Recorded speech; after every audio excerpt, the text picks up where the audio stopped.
তো আজকে আমাদের ২০২৬ সালের পশ্চিমবঙ্গ গ্রাম পঞ্চায়েত পরীক্ষার জিকে কোয়েশ্চেন অ্যান্সার প্র্যাকটিস সিরিজের ২ নম্বর ক্লাস।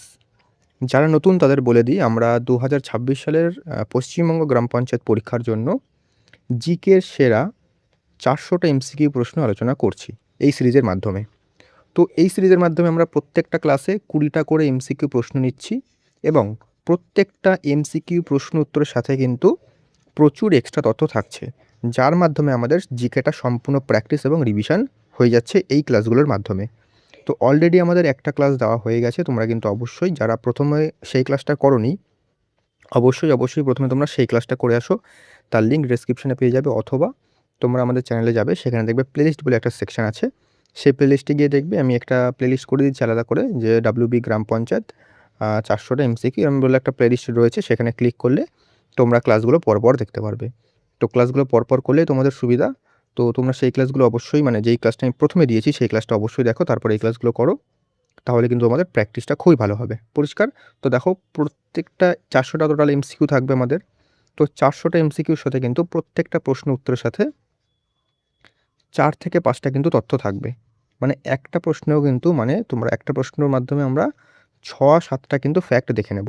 তো এভাবেই কিন্তু আমাদের সম্পূর্ণ জিকেটা প্র্যাকটিস এবং রিভিশন হবে। তো যারা অনেকে চাইছো যে জিকে প্র্যাকটিস করতে, রিভিশন করতে গুরুত্বপূর্ণ এমসিকিউ প্রশ্নের মাধ্যমে, তোমাদের জন্য কিন্তু এই ক্লাসগুলো অবশ্যই গুরুত্বপূর্ণ। আর আজকের ক্লাসের পিডিএফটা তোমরা বিনামূল্যে পাবে। তবে পিডিএফের জন্য যেটা আমি বারবার বলি, সম্পূর্ণ ক্লাসটা অবশ্যই দেখো এবং তার পাশাপাশি কিন্তু চ্যানেলটাকে সাবস্ক্রাইব করো এমন কনটেন্টের জন্য। আর বাকি তোমাদের আমি স্ট্যাটিক জিকেরও কিন্তু কিছু ক্লাস দিচ্ছি মাঝে, তো সেই ক্লাসগুলো ফলো করো। সেখান থেকে কিন্তু স্ট্যাটিক জিকেও তোমাদের মোটামুটি কমপ্লিট হয়ে যাবে। আর বাকি তোমরা আমাদের যে ডেসক্রিপটিভ ক্লাসগুলো করিয়েছি সেগুলো দেখতে পারো। তারপরে ভূগোলের ৩৫০ এমসিকিউর মাধ্যমে আমরা সম্পূর্ণ ভূগোলটাকে প্র্যাকটিস করেছি। তো সেই ক্লাসগুলো দেখতে পারো। সেগুলো কিন্তু প্লেলিস্ট গেলেই তোমরা পেয়ে যাবে, বা আমি ডেসক্রিপশনে লিঙ্ক দিয়ে দেবো। আর শুরু করছি আজকের ক্লাস। আজকে আমরা টোটাল ২০টা প্রশ্ন নিয়ে এসেছি, এমসিকিউ প্রশ্ন। ঠিক আছে? আজকে আমাদের ২ নম্বর ক্লাস। আর তোমরা কিন্তু অবশ্যই যখন আমি প্রশ্ন এবং উত্তরটা দেখাবো, তোমরা ভিডিওটা পজ করে উত্তরটা নিজেরা করার চেষ্টা করো এবং আমাকে কিন্তু ক্লাসের শেষে জানাবে তোমরা ২০টার মধ্যে কটা প্রশ্নের উত্তর পেরেছো। ওকে?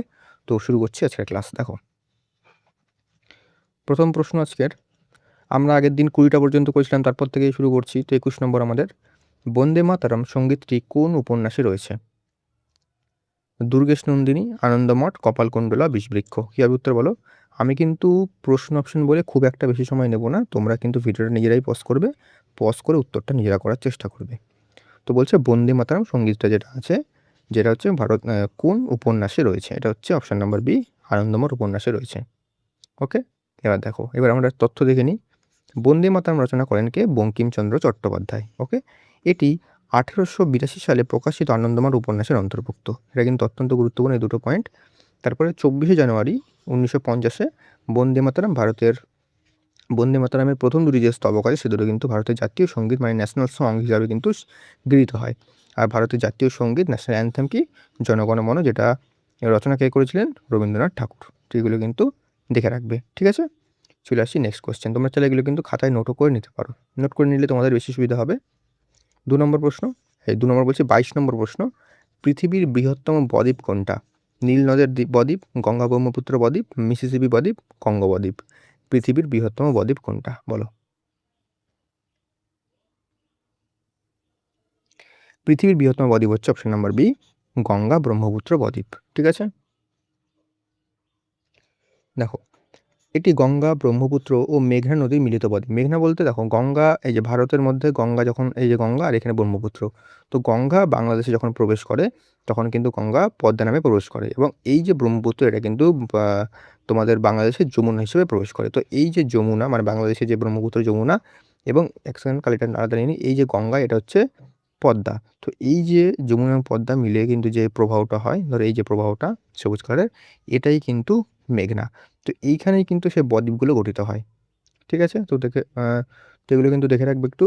বিশ্বের বৃহত্তম ম্যানগ্রোভ অরণ্য সুন্দরবন এই বদ্বীপে কিন্তু অবস্থিত। বদ্বীপটি ভারত ও বাংলাদেশ দুটি দেশে বিস্তৃত। সুন্দরবন জাতীয় উদ্যান ইউনেস্কো ওয়ার্ল্ড হেরিটেজ সাইট। এটা কবে ওয়ার্ল্ড হেরিটেজ সাইটের তকমা পায়? সালটা তোমরা আমাকে কমেন্ট করো।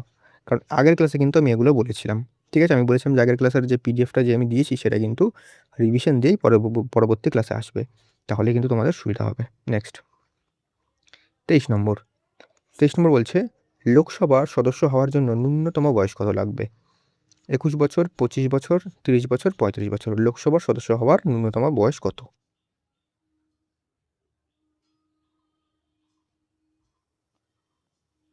লোকসভার সদস্য হওয়ার ন্যূনতম বয়স হচ্ছে 25 বছর। ঠিক আছে? এবার দেখো, সংবিধানের অনুচ্ছেদ 84 নম্বর মানে 84 নম্বর আর্টিকেলে কিন্তু এই যে যোগ্যতা কথা বলা রয়েছে। আর রাজ্যসভার সদস্য হওয়ার জন্য কিন্তু ন্যূনতম বয়স লাগবে হচ্ছে 30 বছর। রাষ্ট্রপতি হতে গেলে ন্যূনতম বছর লাগবে 35 বছর। আর লোকসভার সদস্য সরাসরি জনগণের ভোটে নির্বাচিত হন, যেটা আমরা জানি যে আমাদের লোকসভার ভোট আমাদের 2024 সালেই লাস্ট হয়েছিল। আমরা সরাসরি ভোট দিই। উপরাষ্ট্রপতি হওয়ার ন্যূনতম বয়স হচ্ছে কিন্তু 35 বছর। এখান থেকে কিন্তু প্রশ্ন দেয় যে আর্টিকেলটা পশ্চিমবঙ্গের পরীক্ষায় এখান থেকে আর্টিকেল নাও দিতে পারে, তাও দেখে রাখবে। যোগ্যতা যদি বলে লোকসভার যে যোগ্যতা, সদস্য হওয়ার যোগ্যতা কত নম্বর আর্টিকেলে, উত্তর হবে 84 নম্বর আর্টিকেলে। বাকি তোমাদের এইগুলো মেন দেখতে হবে যে রাজ্যসভার সদস্য হওয়ার ন্যূনতম বছর হচ্ছে 30 বছর, রাষ্ট্রপতি দেয় 35 বছর, উপরাষ্ট্রপতিও দেয় সেটা হচ্ছে 35 বছর। তো এগুলো কিন্তু ভালো করে খাতায় নোট করে নিতে পারো। ঠিক আছে? চলে আসছি নেক্সট কোয়েশ্চেন। 24 নম্বর দেখো, হ্যালোজেন মৌল কোনটি? এই যে এর মধ্যে আছে নাইট্রোজেন, অক্সিজেন, ক্লোরিন, কার্বন, এই চারটের মধ্যে হ্যালোজেন মৌল কোনটা বলো?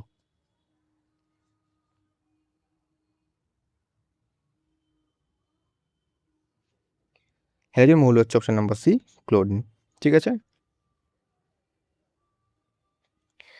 হ্যালোজেন পর্যায় সারণী 17 নম্বর গ্রুপে অবস্থিত। এইটা পয়েন্টটা কিন্তু অত্যন্ত গুরুত্বপূর্ণ, এগুলো কিন্তু পরীক্ষায় দেয়।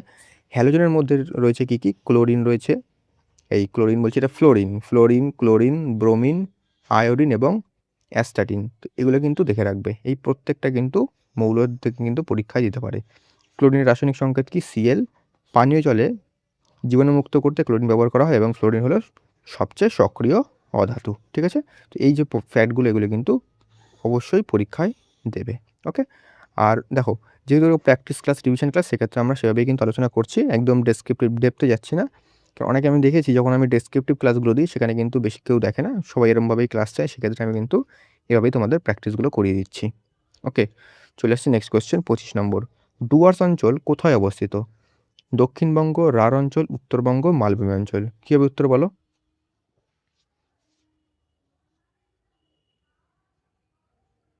ডুয়ার্স অঞ্চল কোথায় অবস্থিত? ডুয়ার্স অঞ্চল অবস্থিত অপশন নাম্বার সি, উত্তরবঙ্গতে। ঠিক আছে? দেখো, এখানে কিন্তু প্রশ্ন একটা দেয় যে ডুয়ার্স শব্দের অর্থ কী? ডুয়ার্স শব্দের অর্থ হচ্ছে দ্বার, মানে দরজা। এটি ভুটানের প্রবেশদ্বার নামে পরিচিত, এরাও কিন্তু পরীক্ষায় দিতে পারে। প্রধানত আলিপুরদুয়ার ও জলপাইগুড়ি জেলায় অবস্থিত। জলদাপাড়া জাতীয় উদ্যান এই অঞ্চলে অবস্থিত। ঠিক আছে? এগুলো কিন্তু দেখে রাখবে। ডুয়ার্স অঞ্চল চা বাগান ও বনভূমির জন্য বিখ্যাত। বাকি মূলত তোমাদের এখান থেকে এই যে তিনটে প্রথম ফ্যাক্টর হচ্ছে, প্রথম চারটে কিন্তু গুরুত্বপূর্ণ, চারটেই কিন্তু লিখে রাখতে পারো। নেক্সট 26 নম্বর, ভারতের প্রথম মহিলা প্রধানমন্ত্রী কে? কে ছিলেন? প্রতিভা পাটিল, ইন্দিরা গান্ধী, সরোজিনী নাইডু, সুচেতা কৃপলানি। কি হবে উত্তর?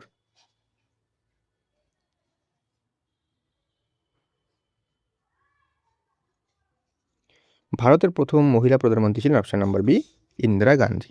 আশা করি সকলেই জানো। দেখো, ইন্দিরা গান্ধী 1966 সালে ভারতের প্রথম মহিলা প্রধানমন্ত্রী হন। তিনি ভারতের তৃতীয় প্রধানমন্ত্রী ছিলেন এবং 1971 সালে ভারতরত্ন সম্মানে তিনি কিন্তু ভূষিত হন এবং তিনিই কিন্তু প্রথম মহিলা যিনি ভারতরত্ন পেয়েছিলেন। ঠিক আছে? এটাও কিন্তু মাথায় রাখবে। প্রথম মহিলা রাষ্ট্রপতি ছিলেন কে? প্রতিভা পাটিল এবং প্রথম মহিলা রাজ্যপাল ছিলেন সরোজিনী নাইডু। এটা যদি বলে যে কোন রাজ্যের রাজ্যপাল ছিলেন তিনি, তাহলে হবে কিন্তু ইউপির রাজ্যপাল ছিলেন। এবার আরেকটা জিনিস তোমাদের এখানে দেখে নিই, যে সুচেতা কৃপলানি নামটা দেখতে পাচ্ছ তোমরা, ইনি কিন্তু কোন রাজ্যের প্রথম মহিলা মুখ্যমন্ত্রী ছিলেন? কোন রাজ্যের মুখ্যমন্ত্রী ছিলেন? উত্তর হবে কিন্তু ইউপি। ঠিক আছে? ইউপির কিন্তু তিনি মুখ্যমন্ত্রী ছিলেন, প্রথম মহিলা মুখ্যমন্ত্রী, এবং প্রথম মহিলা রাজ্যপাল ছিলেন সরোজিনী নাইডু। কোথাকার? তিনিও কিন্তু ইউপিরই ছিলেন। ওকে? আর প্রথম মহিলা রাষ্ট্রপতি কে ছিলেন? প্রতিভা পাটিল। তো এগুলো কিন্তু দেখে রাখবে। নেক্সট 27 নম্বর, তিতুমির কোন আন্দোলনের নেতা ছিলেন? নীল বিদ্রোহ, সাঁওতাল বিদ্রোহ, বারাসাত বিদ্রোহ, মুন্ডা বিদ্রোহ। কি হবে উত্তর?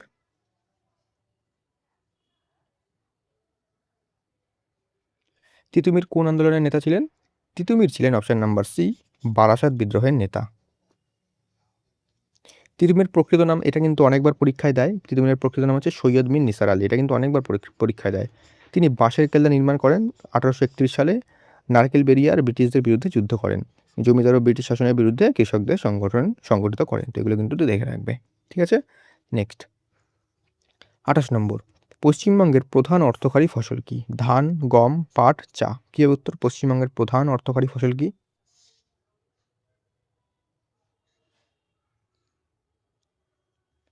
পশ্চিমবঙ্গের প্রধান অর্থকরী ফসল হলো অপশন নাম্বার সি, পাট।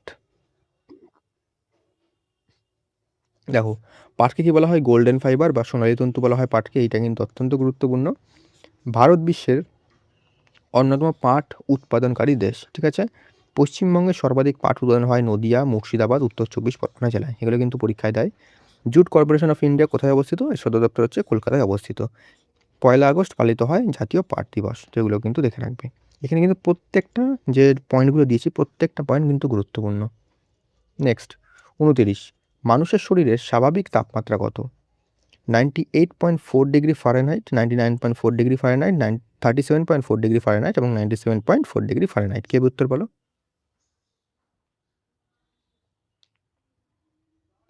মানুষের শরীরের স্বাভাবিক তাপমাত্রা হলো option number A 98.4 degree Fahrenheit, ঠিক আছে? দেখো, সেলসিয়াস স্বাভাবিক তাপমাত্রা কত? 37 ডিগ্রি সেলসিয়াস। মানে দেখো, এটা হচ্ছে ফারেনহাইট স্কেলে জিজ্ঞেস করেছে যে মানুষের শরীরের তাপমাত্রা কত, সেটা হচ্ছে 98.4। যদি এটা সেলসিয়াস স্কেলে জিজ্ঞেস করতো তাহলে হতো কি 37 ডিগ্রি সেলসিয়াস। শরীরের তাপমাত্রা নিয়ন্ত্রণ করে কে? হাইপোথ্যালামাস। ওকে, এটা কিন্তু পরীক্ষায় দেয়। তাপমাত্রার মাপার যন্ত্রের নাম কি? থার্মোমিটার। এটা আমরা সকলেই জানি। ফারেনহাইট হচ্ছে ফারেনহাইট আর সি হচ্ছে সেলসিয়াস।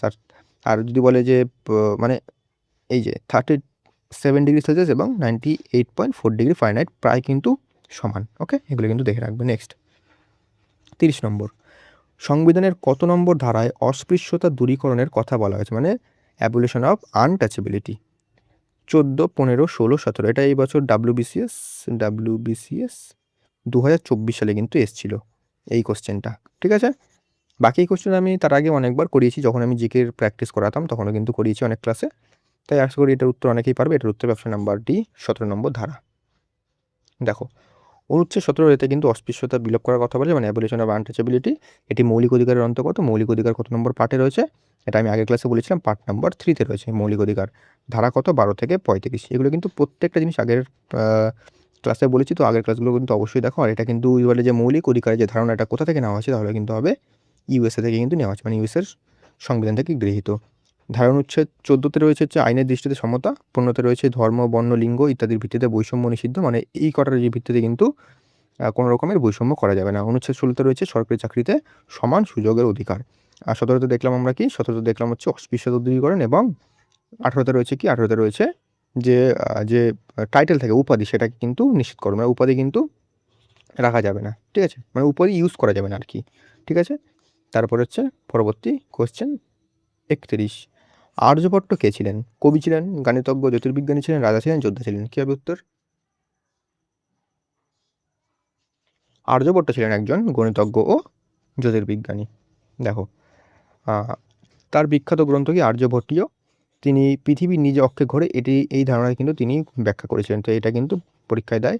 ভারতের প্রথম, এটা কিন্তু আরও গুরুত্বপূর্ণ, ভারতের প্রথম যে কৃত্রিম মানে আর্টিফিশিয়াল যে উপগ্রহ, মানে যেটা স্যাটেলাইট, সেটার নাম কি? সেটার নামে কিন্তু আর্যভট্ট ছিল। এবং এটা উৎক্ষেপণ করা হয় কবে? 1975 সালে, ঠিক আছে? চলে আসছি নেক্সট কোশ্চেন। নেক্সট কোশ্চেন হচ্ছে আমাদের 32 নম্বর প্রশ্ন। পশ্চিমবঙ্গের প্রধান খনিজ সম্পদ কি? লোহা, কয়লা, তামা, বক্সাইট।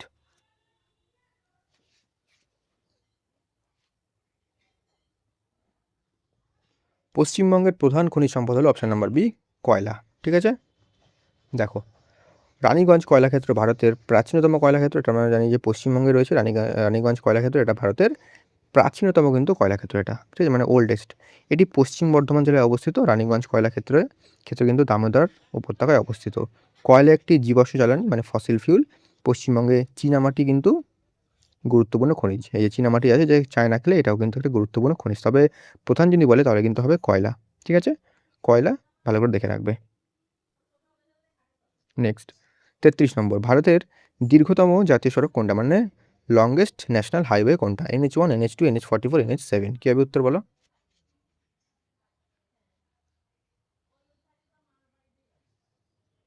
ভারতের দীর্ঘতম জাতীয় সড়ক হচ্ছে অপশান নাম্বার সি, NH44, ঠিক আছে? দেখো, NH44 কোথা থেকে কত পর্যন্ত বিস্তৃত? সেটা হচ্ছে শ্রীনগর থেকে কন্যাকুমারী পর্যন্ত বিস্তৃত। এর মোট দৈর্ঘ্য 3745 কিলোমিটার। তবে তোমরা কিন্তু এই যে দৈর্ঘ্যটা অত মনে রাখার দরকার নেই, কারণ পরীক্ষায় কিন্তু ডাইরেক্ট দৈর্ঘ্য দেবে না। এটি 11টি রাজ্যের উপর দিয়ে গেছে, এটা তো দেখতে পারো। আর পুরনো হচ্ছে NH7, এর বড় অংশ এখন NH44। জাতীয় সড়ক পরিচালনা করে কে? National highway authority of India, মানে NHAI, যেগুলো কিন্তু দেখে রাখো। ওকে, চলে আসছি নেক্সট কোয়েশ্চেন 34 নম্বর প্রশ্ন বলছে, পঞ্চায়েত নির্বাচনের দায়িত্ব কে থাকে? মানে পঞ্চায়েতে যে নির্বাচন হয়, ভোট হয়, সেটার দায়িত্ব কে থাকে? ভারতের নির্বাচন কমিশন, মানে হচ্ছে সেন্ট্রাল যে নির্বাচন কমিশন সেটা। তারপর হচ্ছে রাজ্য নির্বাচন কমিশন, রাজ্য সরকার, জেলা শাসক। কি হবে উত্তর বলো? এটার উত্তর হবে কিন্তু, এটা কিন্তু যে ইলেকশন কমিশন তারা কিন্তু করে না। এটা কিন্তু রাজ্য যে নির্বাচন কমিশন তারাই কিন্তু পঞ্চায়েতে নির্বাচন করায়। অনুচ্ছেদ নম্বর 243 কে রাজ্য নির্বাচন কমিশনের কথা বলা রয়েছে। রাজ্যপাল রাজ্য নির্বাচন কমিশনারদের কিন্তু নিয়োগ করেন, এটা কিন্তু দেখে রাখবে। আর যদি বলে ইলেকশন কমিশন অফ ইন্ডিয়ার যে সদস্য, তাদের নিয়োগ করেন কে? তাদের নিয়োগ করেন কিন্তু রাষ্ট্রপতি। পঞ্চায়েত ও পুরসভা নির্বাচন পরিচালনা করে রাজ্য নির্বাচন কমিশন। লোকসভা, রাজ্যসভা, বিধানসভা নির্বাচন পরিচালনা করে কে? ভারত নির্বাচন কমিশন, মানে ইলেকশন কমিশন অফ ইন্ডিয়া। এটার ধারা কত তোমরা আমাকে কমেন্ট করো, এটা কিন্তু আগের ক্লাসে আমি বলেছিলাম। বানানটাই ভুলভাল লিখছি, এক সেকেন্ড। ধারাটা কত বলো আমাকে। 73তম সংবিধান সংশোধনের মাধ্যমে 1992 সালে কিন্তু এই যে পঞ্চায়েত রাজ, সেটাকে কিন্তু সাংবিধানিক মর্যাদা দেওয়া হয়, এবং পৌরসভাকেও কিন্তু দেওয়া হয়। পৌরসভাকে দেওয়া হয় 74তম সংবিধান সংশোধনের মাধ্যমে 1992 সালে। ঠিক আছে, চলে আসি নেক্সট প্রশ্ন 35 বলছে, চোখের বালি কার রচনা? শরৎচন্দ্র চট্টোপাধ্যায়, রবীন্দ্রনাথ ঠাকুর, বিভূতিভূষণ বন্দ্যোপাধ্যায়, বঙ্কিমচন্দ্র চট্টোপাধ্যায়। চোখের বালি কার রচনা? কে হবে উত্তর? চোখের বালি হলো অপশন নাম্বার বি, রবীন্দ্রনাথ ঠাকুরের রচনা। ঠিক আছে, দেখো, চোখের বালি রবীন্দ্রনাথ ঠাকুরের বিখ্যাত উপন্যাস। 1913 সালে তিনি গীতাঞ্জলি কাব্যগ্রন্থের জন্য নোবেল পুরস্কার লাভ করেছিলেন। খুব গুরুত্বপূর্ণ এটা। রবীন্দ্রনাথ ঠাকুর, রবীন্দ্রনাথ ঠাকুর হবে এখানে, সরি, রবীন্দ্রনাথ ঠাকুর ভারতের জাতীয় সঙ্গীত জনগণমন রচনা করেছিলেন, এবং তিনি বাংলাদেশেরও কিন্তু জাতীয় সঙ্গীত, যেটা আমার সোনার বাংলা, তিনি কিন্তু সেটাও কিন্তু রচনা করেছিলেন। পরীক্ষা অনেক সময় দেয় যে দুটো দেশের জাতীয় সঙ্গীত রচনা কে করেন, উত্তর হবে রবীন্দ্রনাথ ঠাকুর। তার আরও কিছু গুরুত্বপূর্ণ উপন্যাস কী রয়েছে, ঘরে বাইরে রয়েছে, গোড়া রয়েছে, যোগাযোগ রয়েছে, এগুলো কিন্তু দেখে রাখবে। ঠিক আছে, নেক্সট 36, বৈদ্যুতিক বাল্বের ফিলামেন্ট কী দিয়ে তৈরি? ফিলামেন্ট হচ্ছে তোমার যে লাইট আছে, লাইটের যে ভিতরে যে এই জিনিসটা যে জ্বলে, যে জায়গাটা, এটা হচ্ছে ফিলামেন্ট। তো এটা কী দিয়ে তৈরি বলছে? তামা, লোহা, টাংস্টেন, অ্যালুমিনিয়াম। কে উত্তর বলো? একটু ভালো করে লিখে নিই। এটা হচ্ছে লাইট, ধরো এটা, ঠিক আছে, এই ভিতরে যেটা জ্বলে সেটা কি, সেটা বলছে কি? এটা হচ্ছে option number C, tungsten. Next দেখো, টাংস্টেন গলনাঙ্ক প্রায় কিন্তু 3422 ডিগ্রি সেলসিয়াস, মানে সবচেয়ে মধ্যে কিন্তু সর্বোচ্চ, মানে ধাতুর মধ্যে কিন্তু অন্যতম সর্বোচ্চ। উচ্চ গলনাঙ্কের জন্য বাল্বের ফিলামেন্ট হিসেবে টাংস্টেন ব্যবহার করা হয়।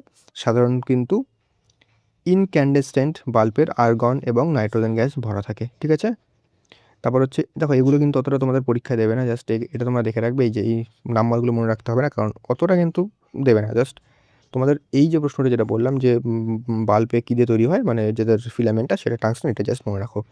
এলইডি বাল্বে টাংস্টেন ফিলামেন্ট ব্যবহৃত হয় না, এটা দরকার নেই, এবং টাংস্টেনের যে সংখ্যা সেটা হচ্ছে ডাব্লিউ। এটা জাস্ট দেখে রাখো এই পয়েন্টটা, আর নর্মাল কোশ্চেনটা দেখে রাখো। বাকি এগুলো কিন্তু এই যে ইনক্যান্ডেসেন্ট বাল্বে কিন্তু আর্গন, নাইট্রোজেন গ্যাস ভরা থাকে, জাস্ট এগুলো কিন্তু দেখে রাখো একটুখানি। সায়েন্সে কিন্তু অত ডেপথে প্রশ্ন হয় না নর্মাল পরীক্ষায়। এবার ডাব্লিউবিসিএস এই বছরের পরীক্ষায় একটুখানি ভালো প্রশ্ন দিয়েছে সায়েন্স থেকে। তো বাকি পরীক্ষায়, পঞ্চায়েতের মতন পরীক্ষায় কিন্তু সেমন একটা কিন্তু সায়েন্স থেকে ডেপথে প্রশ্ন দেবে না। ওই মোটামুটি বেসিক যেগুলো আছে সেগুলো পড়লেই হবে। 37, বক্সার ব্যাঘ্র প্রকল্প কোথায় অবস্থিত? আলিপুরদুয়ার, কোচবিহার, জলপাইগুড়ি, কালিম্পং। বক্সার ব্যাঘ্র প্রকল্প কোথায় অবস্থিত? Option number A, আলিপুরদুয়ারে।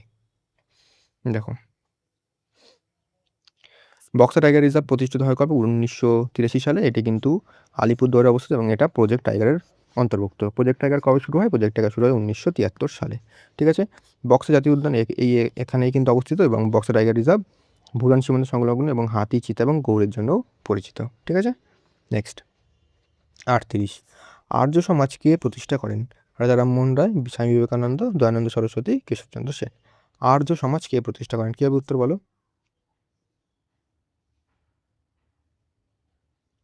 আর্য সমাজ প্রতিষ্ঠা করেন অপশান নাম্বার সি, স্বামী দয়ানন্দ সরস্বতী। ঠিক আছে, দেখো, 1875 সালে মুম্বাইয়ের আর্য সমাজ প্রতিষ্ঠিত হয়। সালটা মনে রাখবে।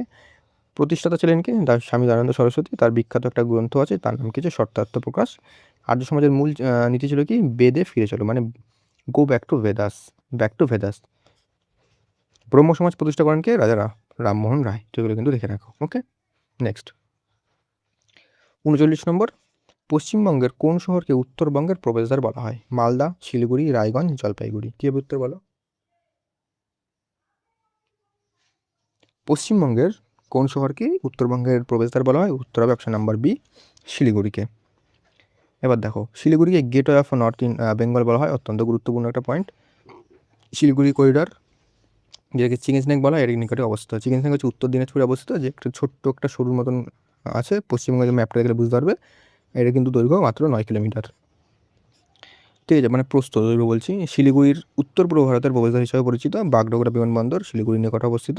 বাকি তোমরা কিন্তু দার্জিলিং, সিকিম, ভুটান, উত্তর পূর্ব ভারতে যাওয়ার এটাই কিন্তু প্রধান কেন্দ্র, মানে যোগাযোগের একটা প্রধান কেন্দ্র এটা। তো আজকে আমাদের একদম শেষ প্রশ্ন, শেষটা হচ্ছে পলিটি থেকে। মৌলিক কর্তব্য, যেটা হচ্ছে ফান্ডামেন্টাল ডিউটি, সংবিধানের কত নম্বর ধারায় রয়েছে?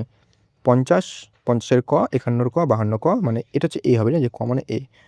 50-এর এ, 52-এর এ, 51-এর এ, 52 এ, 53 এ। কী হবে উত্তর বলো? এটার উত্তর অপশন নাম্বার বি, 51 এ। ঠিক আছে, এই যে ফান্ডামেন্টাল ডিউটিটা কিন্তু আমাদের মূল সংবিধানে প্রথমে ছিল না। ঠিক আছে, এই অনুচ্ছেদে কিন্তু 51 এ মৌলিক কর্তব্য উল্লেখ রয়েছে। এটা কিন্তু 42তম সংবিধান সংশোধন, যেটা হয়েছিল 1976 সালে। এর মাধ্যমে কিন্তু 10টা মৌলিক কর্তব্য অ্যাড করা হয়। 11 নম্বর কবে অ্যাড করা হয়? 11 নম্বর অ্যাড করা হয় 86তম সংবিধান সংশোধনের মাধ্যমে 2002 সালে। ঠিক আছে, বর্তমানে 11টা কিন্তু মৌলিক কর্তব্য রয়েছে। মৌলিক কর্তব্যের ধারণা নেওয়া হয়েছে কোথা থেকে? ইউএসএসআর, মানে হচ্ছে সোভিয়েত ইউনিয়ন, যেটা বর্তমানে রাশিয়া, সেখান থেকে। আর মৌলিক অধিকারের ধারণা নেওয়া হয়েছে ইউএসএ থেকে, যেটা আমি প্রথম প্রশ্নতেই বলেছিলাম, প্রথম মানে একটু আগে কিছু প্রশ্ন বলেছিলাম। তো এই ছিল আমাদের সম্পূর্ণ আলোচনা আজকের। দেখলে আমরা মাত্র আমাদের 20-21 মিনিট লাগলো সম্পূর্ণ আলোচনাটা করতে। তো আমাদের ক্লাস এমনই হয়, খুব কম সময় কিন্তু আমরা অনেক কিছু আলোচনা করে দিই, কারণ অত বেশি কথা হয় না ক্লাসের মাঝখানে। তো যাই হোক, তোমরা আমাদের এই যে ক্লাস পিডিএফ, সেটা কিন্তু আমাদের টেলিগ্রামে পেয়ে যাবে। টেলিগ্রামের লিঙ্ক ডেসক্রিপশনে দিয়ে দিয়েছি, সেখানে কিন্তু জয়েন করে তোমরা কিন্তু পিডিএফগুলো নিয়ে ভালো করে রিভিশন দাও।